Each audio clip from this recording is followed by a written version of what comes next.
그래 오늘은 우리 고린도전서 10장 13절 말씀 한 절 보겠습니다.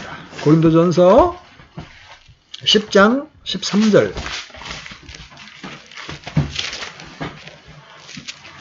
같이 읽겠습니다. 시작.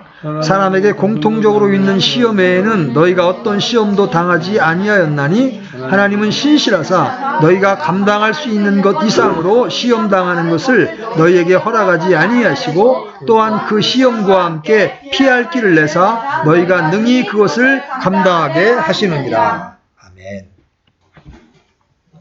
우리가 이제 지난 1년을 이렇게 돌아보면 여러 가지 개인적으로는 시험도 당하고 어려움도 겪고 그랬지만 하나님께서 피할 길을 주시고 또 우리에게 감당할 힘을 주셔서 오늘 이 자리까지 올 수가 있었습니다. 아멘. 하나님이 이제 우리에게 은혜를 베푸실 때 이제 가장 첫 번째 되고 이제 시작되는 은혜가 우리를 구원하시는 은혜입니다. 그렇죠? 우리의 구원은 철저하게 은혜로 되는 겁니다. 아멘. 우리가 한 건 아무것도 없어요. 우리가 한 건 죄진 것밖에 없어요. 네, 하나님께서 우리를 사랑하셔서 이 땅에 속생자 예수님을 보내주시고 그분이 나를 위하여 죽으시고 또 나를 의롭다 하시기 위해서 부활하심으로 인하여 우리가 그 사실을 들었을 때 믿었다는 이유 하나로 나를 의롭다고 인정해 주시고 우리를 구원해 주신 거라 철저하게 은혜에 의한 겁니다. 근데 하나님은 우리를 구원하신 후에 버려두시는 것이 아니라 우리와 함께 하시며 지켜주시고 지지해 주시는 분이라는 거죠. 그래서 구원이 은혜이듯이 구원 이후의 삶 역시 은혜입니다. 구원받은 성도들은 이 악한 현 세상에서 살기에 매우 부적합합니다. 가치관이 다르죠? 이상이 다릅니다. 그래서 세상과 성도들은 서로 적대 관계에 있습니다. 우리가 성경의 진리를 있는 그대로 정직하게 선포하지 않으니까 세상 사람들이 우리를 적대시하지 않죠. 우리가 그 사실을 드러내기 시작하면요. 바로 이빨을 드러냅니다. 저는 우리 초등학교나 고등학교나 이렇게 이런 동창회 카톡에서 그런 부분을 아주 리얼하게 체험을 합니다. 크리스마스 날 예컨대 크리스마스는 성경적 절기는 아니지만 그러나 하나님께서 육체로 오신 이 성육신의 교리는 믿어야 합니다. 인간의 이성으로는 처녀 잉태가 안 믿어지겠지만 마음이 가난한 자는 자신이 죄인으로 발견된 자는 이 사실을 받아들일 수 있습니다. 1년에 한 번 정도는 아무리 연락을 주고받는 카톡이라도 한 번 올립니다. 그러면 종교 얘기하지 마라부터 시작해서 그게 말이 된다고 생각하면 아주 극심한 저항을 합니다. 왜 그래요? 안 맞거든요. 어둠과 빛이 교제할 수 없는 거예요. 세상이 이렇게 우리와 적대 관계에 있지만 그럼에도 불구하고 우리는 이 땅에서 살아야 합니다. 주님은 우리에게 야 너네들 이제 다 때려치고 수도원에 들어가서 살아라. 그렇게 말씀하시지 않았어요. 여전히 이 세상에 빛으로 살라고 말씀하십니다. 그래서 주님은 제자들을 위해서 이렇게 기도하셨습니다. 여러분 요한복음 17장 15절 한번 열어보세요. 요한복음 17장 15절 같이 읽습니다. 시작. 나는 아버지께서 그들을 세상에서 데려가라고 기도하지 아니하오며 다만 그들을 악에서 지켜주시라고 기도하나이다. 이 세상에 사는 우리의 형편을 주님 아신 겁니다. 그래서 아버지께 기도하는 거예요. 그들을 악에서 지켜주옵소서. 우리를 둘러싸고 있는 모든 환경이 악이라는 말이죠. 이것이 바로 하나님이 우리를 지켜주시는 은혜입니다. 우리가 이 땅에서 세상을 거슬러 또 육신을 거슬러 죄와 싸우고 마귀와 대적할 수 있는 것은 바로 주님이 우리를 지켜주시는 은혜가 있기에 가능한 거예요. 우리가 시험을 받을 때 주님께서 지켜주시는 그 은혜를 의지합니다. 마귀는 우리를 시험하죠? 세상에는 우리를 시험하는 것들이 너무나 많아요. 하나님은 결코 우리를 악으로 시험하지 않았습니다. 하지만 우리 안에 있는 육신의 정욕이 우리를 시험에 들게 합니다. 그럴 때 우리는 어떻게 시험을 통과하고 이길 수 있습니까? 우리 스스로 감당할 수 없는 그런 시험이 임할 때 우리는 주님의 은혜를 구해야 합니다. 우리가 당하는 모든 시험 속에는 주님의 은혜가 함께합니다. 고린도전서로 가서 고린도전서 10장 13절 펴보십시오. 우리 아까 읽었던 거 같이 읽습니다. 시작. 사람에게 공통적으로 있는 시험 외에는 너희가 어떤 시험도 당하지 아니하였나니 하나님은 신실하사 너희가 감당할 수 있는 것 이상으로 시험 당하는 것을 너희에게 허락하지 아니하시고 또한 그 시험과 함께 피할 길을 내사 너희가 능히 그것을 감당하게 하시느니라. 그렇죠? 성도들이 시험 받을 때에 그래서 절망할 것이 아니라 주님의 은혜를 기대해야 하는 거예요. 하나님은 시험의 순간에 우리와 함께 하시며 능히 감당하게 하십니다. 그런데도 우리가 패배하는 이유가 뭐예요? 그 시험 가운데 좌절하고 낭망하는 이유가 뭐예요? 그 순간, 그 시험의 순간 우리는 그 사건에 매몰되어서 우리를 능히 감당케 하실 수 있는 능력을 주시는 그분을 바라보지 않는다는 거예요. 그래서 우리는 시험 없게 해달라고 기도할 필요 없어요. 이제 연말 되면 많은 인사들이 오고 가잖아요. 만사형통하게 하시고 건강하게 하시고 다 시험이 없게 해달라는 축원입니다. 그죠? 근데 여러분 시험이 없으면 신자로서 시험이 없으면 우리의 믿음은 연단되지 않습니다. 시험이 없으면 우리는 우리 속에 있는 악함 또 우리 속에 있는 연약함을 알지 못해요. 제가 그전에 여러 번 간증했지만 제가 이렇게 물질적인 손해를 보고 하나님을 원망하던 그 사건을 제가 경험하지 않았으면 제 안에 있는 이스라엘 사람과 똑같은 불신을 제가 인정하지 않고 몇 년을 더 갔을 수도 있습니다. 뿐만 아니라 시험이 없다면 우리는 하나님의 도우심을 구하거나 의지하지 않습니다. 여러분 어느 때 절박하게 기도합니까? 평안할 때? 평안할 때 기도 잘 안 나옵니다. 그렇죠? 정말 힘들고 하나님의 도움이 없으면 해결할 수 없는 어려울 때 우리는 더 간절하게 주님의 얼굴을 구하게 됩니다. 또 시험이 없다면 우리는 인내, 연단, 체험과 같은 열매를 맛볼 수 없어.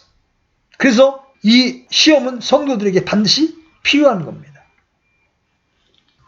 우리의 속마음은 없었으면 좋겠죠. 그렇죠? 그런데 하나님의 말씀에 의하면 우리에게 시험은 필요하다는 거예요. 우리 주님께서도 우리와 마찬가지로 모든 면에서 시험을 받으셨다고 히브리서에서 말씀하시잖아요.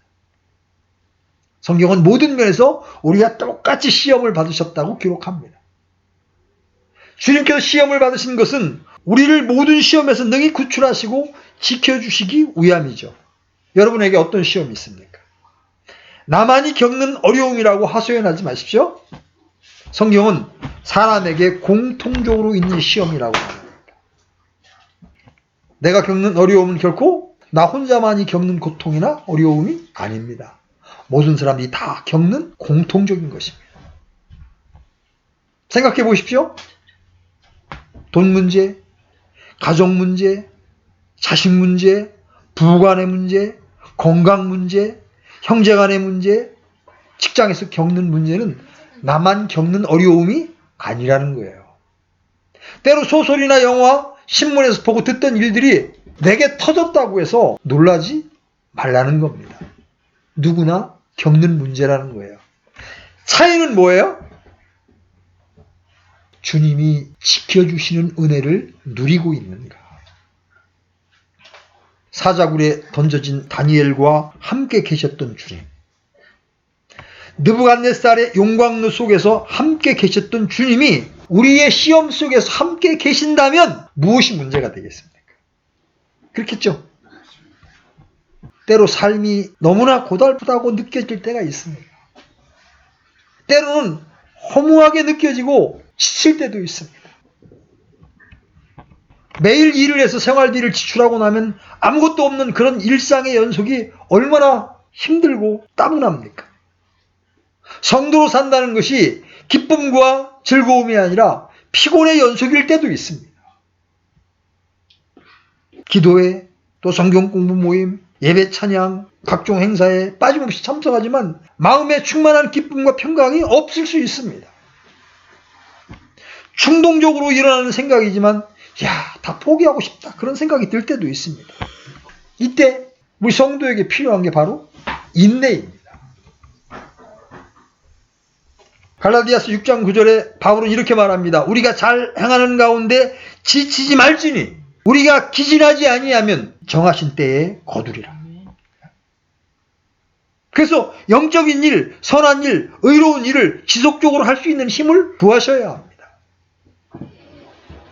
여러분, 힘을 얻지 않고 일을 하면 잠시 동안은 할 수 있지만 지속할 수 없어요.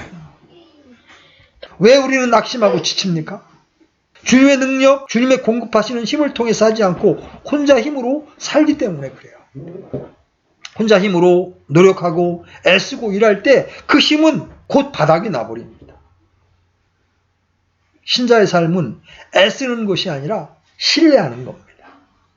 내가 주를 위해 일하는 것보다 주님이 내 안에서 일하시도록 하는 겁니다. 우리 몸은 주님이 일하시는 도구일 뿐이에요.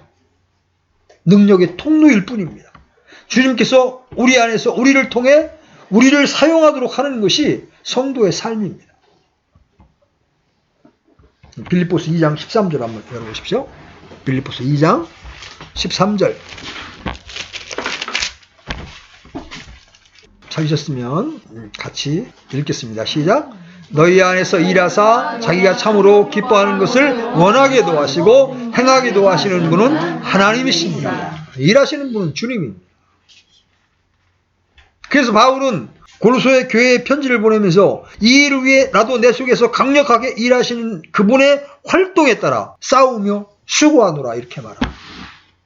이것이 이 땅에서 우리가 일하는 방식입니다. 우리 몸이 일하지만 그 힘의 기원, 공급은 주님이 되어야 하는 거죠. 그래서 환난을 당할 때 주님의 지켜주시는 은혜를 의지하십시오. 우리는 성경을 통해 주님의 자기 계시 중 당신을 이렇게 표현한 부분이 많이 나오는 걸 발견할 수 있습니다. 은시처다. 한번 찾아봐요. 시편 32편 7절. 시편 32편 7절. 자, 같이 읽겠습니다. 시작. 주는 나의 은신처이오니 주께서 고난에서 나를 보존하시고 구출의 노래들로 나를 애워싸리이다. 셀라. 자, 119편 114절도 가보십시오. 119편 114절 같이 읽겠습니다. 시작. 주는 나의 은신처시요 나의 방패시오니 내가 주의 말씀에 소망을 두나이다. 주님이 나의 은신처라고 말합니다. 여러분, 은신처가 뭐예요? 김주연, 은신처가 뭐예요? 몸을 숨길 수 있는 것. 그렇지. 숨는 장소예요. 각종 위험과 악한 세력들로부터 안전하게 거할 수 있는 장소가 바로 은신처입니다. 모든 원수들과 적들의 위협으로부터 자유로운 곳.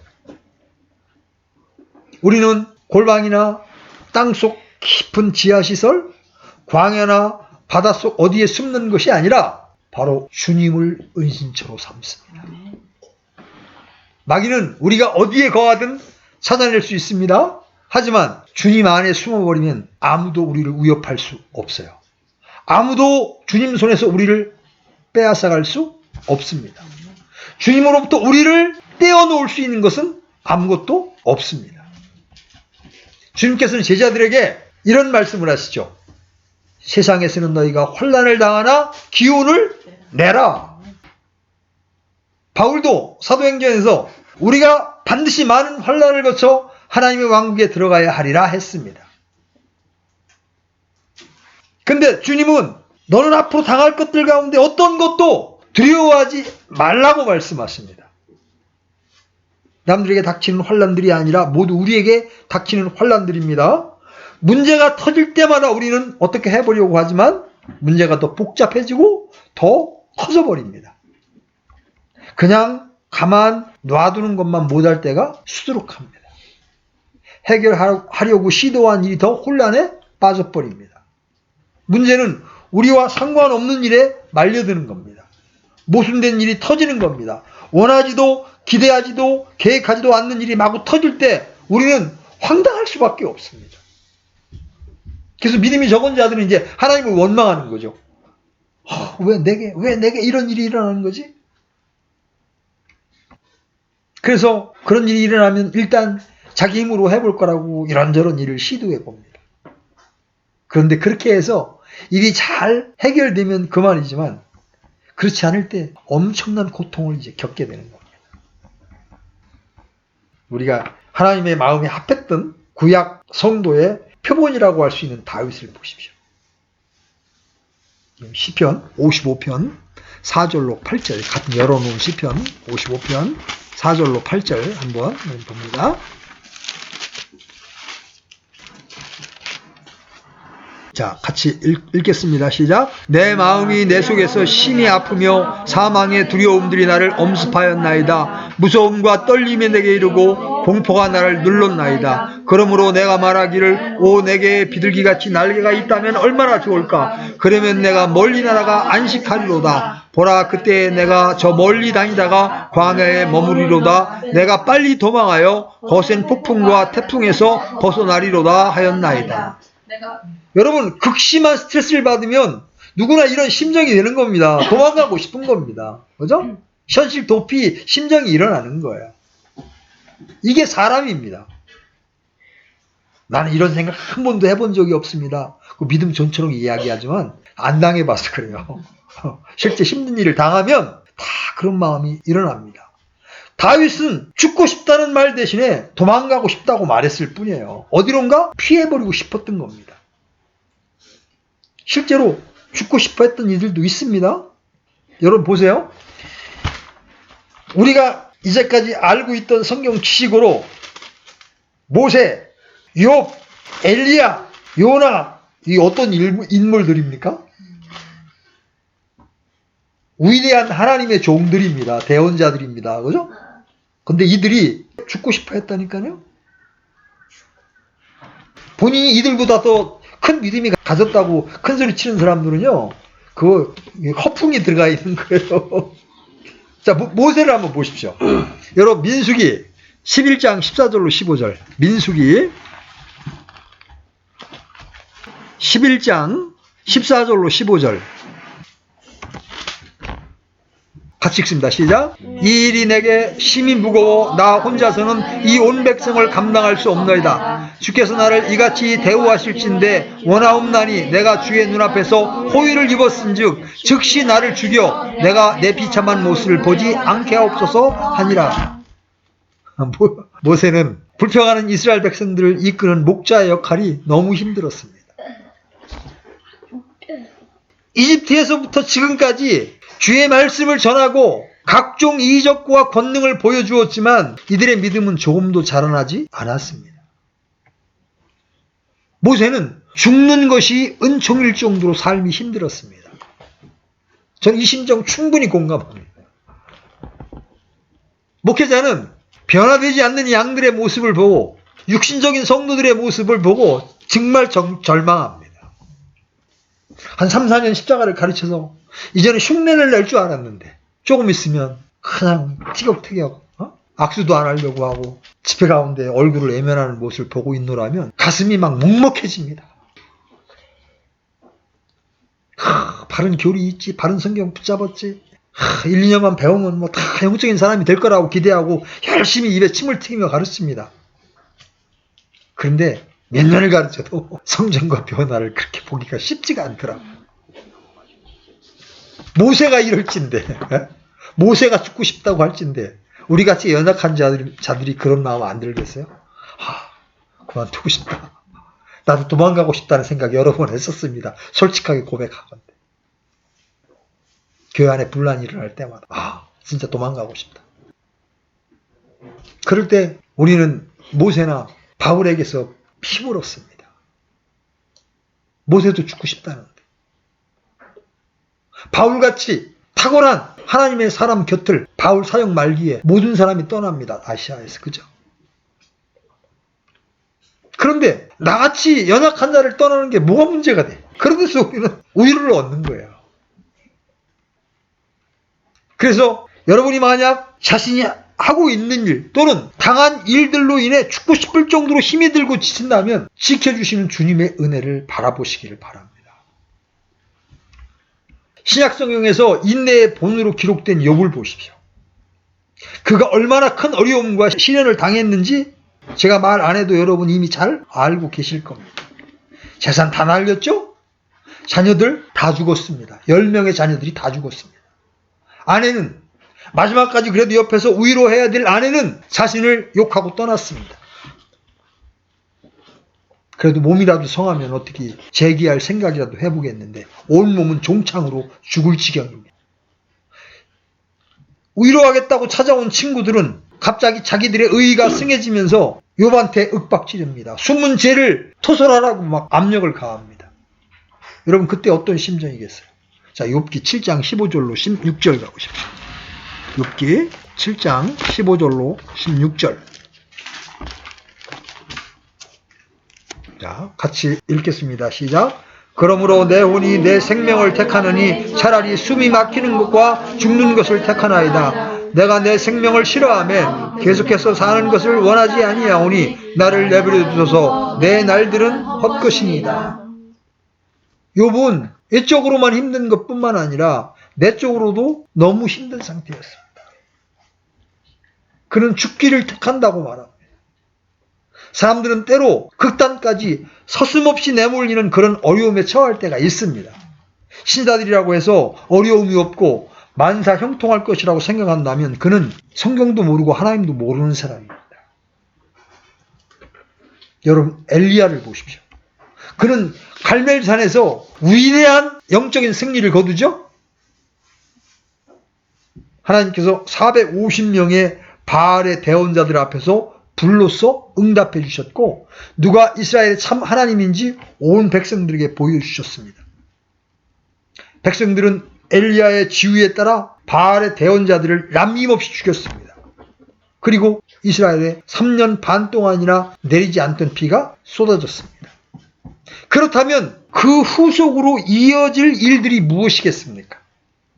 백성들은 당연히 회개하고 온 이스라엘에 있는 바알의 형상들과 바알 숭배자들을 깨끗이 제거하고 참된 신앙의 회복을 하는 것이 예견된 수순 아닙니까? 그런데 그 다음날 이스라엘에는 아무런 변화가 없습니다.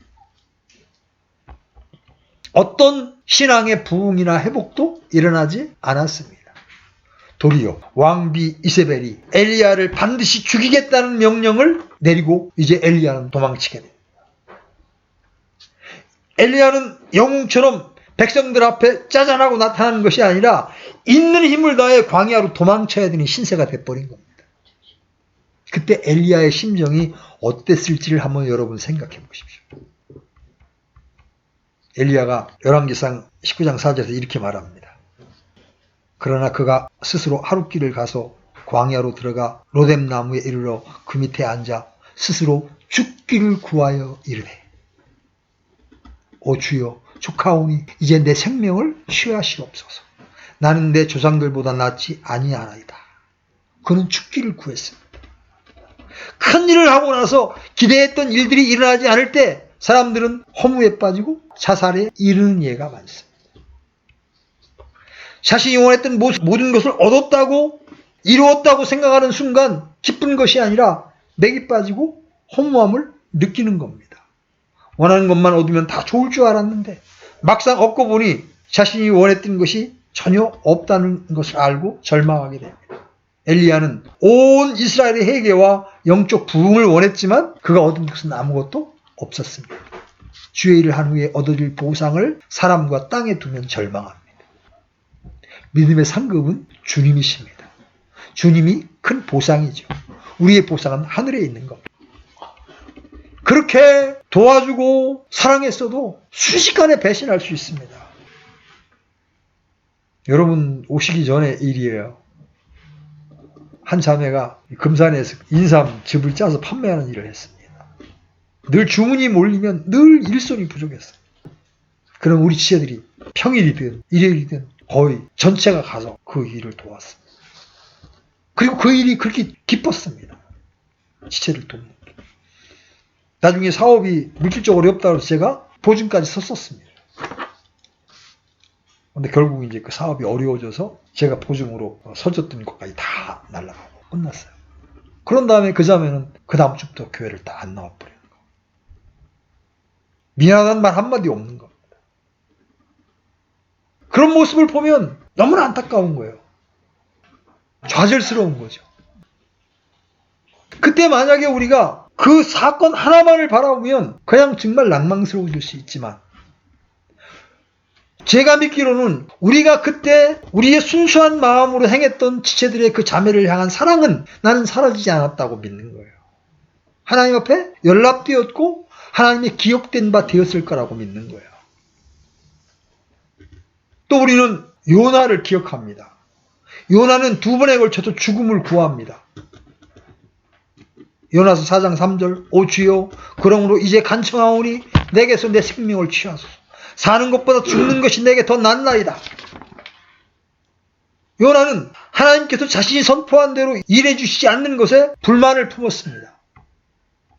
그는 자기 민족을 사랑하는 민족주의자입니다. 애국주의자예요. 그래서 그는 니느웨에 하나님의 말씀을 전하는 그 명령에 불순종으로 맞섰죠. 스스로 바다에 던지는 죽음을 택했던 겁니다. 하지만 그는 다시 또 죽기를 구합니다. 왜? 요나는 주님의 명령에 따라서 니느웨에 심판을 선포했습니다. 니느웨는 사흘길을 다닐 만큼 힘이 큰 도시였지만 요나는 딱 하루만 주의 심판을 전했습니다. 얼마나 썰렁하게 불성실하게 전하는 거예요.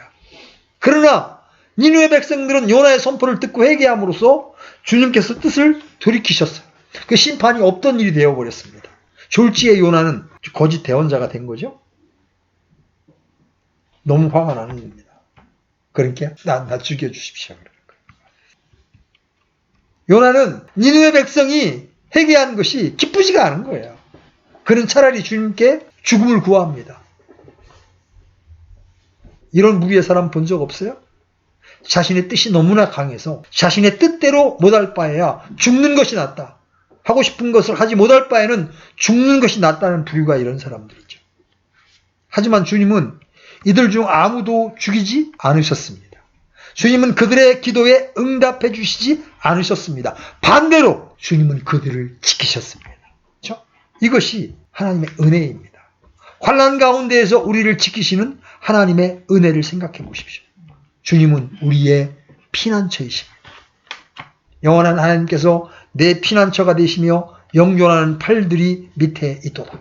하나님은 우리의 피난처시요 힘이시니 참으로 고난 중에 즉시 만날 도움이시라. 즉시 만날 도움이시라. 주님이 환난에 대해 우리의 피난처가 되시고 우리의 도움이 되신다면 결국 환난은 우리의 믿음을 연단하고 인내와 체험과 소망을 낳는 불쏘시개 역할을 하는 것임을 알 수가 있는 거죠.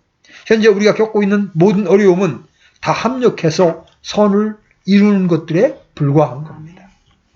만 환난 속에서 우리가 평안하고 그 가운데 우리가 살아간다면 우리의 존재 그 자체, 우리의 삶 자체가 불신자들에게는 이적이 되는 겁니다. 야, 저 사람 어떻게 저 상황에서도 저럴 수 있지? 어떻게 저 상황에서도 기뻐할 수 있지? 이게 그 사람들에게는 기적이 되는 거예요. 여러분, 하나님의 지켜주시는 은혜를 말하면서 이스라엘을 말하지 않을 수가 없어요. 세계사의 가장 큰 이적 중에 하나는 이스라엘 민족입니다. 여러분, 하나님께서 당신의 백성을 지켜주시는 은혜로 그들을 지키지 않았다면 유대 민족은 그 뿌리도 흔적도 찾을 수 없을 겁니다. 나라 없이 2000년을 떠돌았습니다. 가는 곳마다 핍박을 받았습니다. 제 근세사에서는 히틀러에게 유대인 600만 명이 잡혀서 살해를 당했습니다. 그런데도 그들은 다시 나라를 세우고 다시 시작합니다. 왜? 비록 예수님을 십자가에 죽인 그 죄로 2000년간 혹독한 심판을 받았지만 이 땅에서 택한 하나님의 백성의 지위는 여전히 그들이 가지고 있기 때문에 하나님께서 지키시는 겁니다. 그런데 항상 그 아들의 피로 구속한 우리는 하나님께서 지키시지 않겠느냐는 것이죠. 매 순간 어려움이 올 때 여러분 이 하나님의 지키시는 은혜를 기억하시기를 바랍니다. 하나님은 우리의 은신처요 피난처이십니다. 그래서 우리 신자의 삶은 어떤 거예요? 우리가 사방에서 고난을 당하나 괴로워하지 아니하며 난처한 일을 당하나 절망하지 아니하고 핍박을 받으나 버림받지 아니하며 거꾸로 딤을 당하나 망하지 아니하고. 이게 바울이 고린도 후서에 보낸 편지 가운데 신자의 모습, 이게 성도의 삶이잖아요. 고난을 당하는데 왜 괴로워하지 않습니까? 주님이 지켜주시는 은혜가 있기 때문에 그렇습니다. 난처한 일을 당하지만 절망하지 않는 것은 무엇 때문입니까? 주님의 지켜주시는 은혜가 있기 때문에 그렇습니다. 우리는 핍박을 받고 거꾸로 딤을 당할 수 있습니다. 이런 것을 모두 없게 해달라고 빌고 또 비는 것이 세상 종교이죠? 기복신앙입니다. 성도들은 이런 일에서 승리하고 이런 일들 속에서 주님을 만남으로 기뻐하는 자들입니다.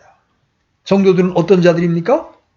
영예와 치욕으로 그리하고 나쁜 평판과 좋은 평판으로 그리하였나니 우리는 속이는 자 같으나 진실하고 무명한 자 같으나 유명하며 죽는 자 같으나 보라 우리가 살고 징계를 받는 자 같으나 죽임을 당하지 아니하며 근심하는 자 같으나 항상 기뻐하고 가난한 자 같으나 많은 사람을 부유하게 하며 아무것도 없는 자 같으나 모든 것을 소유한 자로다. 그래서 참으로 이해가 되지 않는 부류의 사람들이 바로 예수님을 믿는 이들의 삶입니다. 이들의 삶은 모순과 역설로 가득 차 있습니다. 이런 역설이 왜 가능합니까? 주님의 은혜가 개입하기 때문에 그렇습니다. 이제 주님이 어떻게 지켜주시는지 몇 가지 말씀만 찾고 한번 마치도록 하겠습니다. 주님이 지키시는 은혜에 대해서 한번 생각해 보십시오. 첫 번째, 주님은 나를 지키십니다. 이스라엘을 지키셨던 그 주님이 자신의 아들인 우리 한 사람 한 사람을 지키십니다. 나를 눈동자같이 지키시고 주의 날개 그늘 밑에 숨기사. 주는 너를 지키시는 이시로다. 주께서 내 오른쪽에서 내 그늘이 되시나니. 여러분, 이거는 우리의 구원의 영원한 보장과도 연관되는 말씀입니다. 하나님은 신자를 지키십니다. 두 번째, 하나님은 또 나의 몫을 지키십니다. 시편 16편 5절에 이런 말씀이 나와요. 주는 나의 상속과 나의 자네 몫이오니 주께서 나의 몫을 지키나이다. 우리가 받을 보상, 주님이 마련해 주신 상급은 누구도 빼앗지 못합니다. 주님이 지키시기 때문에 그렇습니다.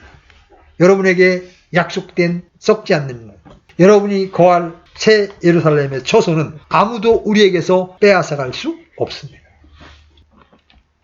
그런데 주님은 어떤 자들에게 이런 은혜를 베푸십니까? 주님은 자기를 의지하는 자를 지키십니다. 여러분 다 암송했던 이사야 26장 3절. 주께서는 마음으로 주를 굳게 의지하는 자를 완전한 평강으로 지키시리니 이는 그가 주를 신뢰하기 때문입니다. 우리를 평강으로 지키시는데 그 이유가 뭐라고? 그가 주를 신뢰하기 때문입니다. 주를 신뢰하는 자를 지키십니다. 우리에게 믿음을 요구하는 거예요. 그 다음에 주님은 자신을 구하는 자를 지키십니다. 빌립보서 4장 7절. 그리하면 모든 이해를 뛰어넘는 하나님의 평강이 그리스도 예수님을 통하여 너희의 마음과 생각을 지키시리라.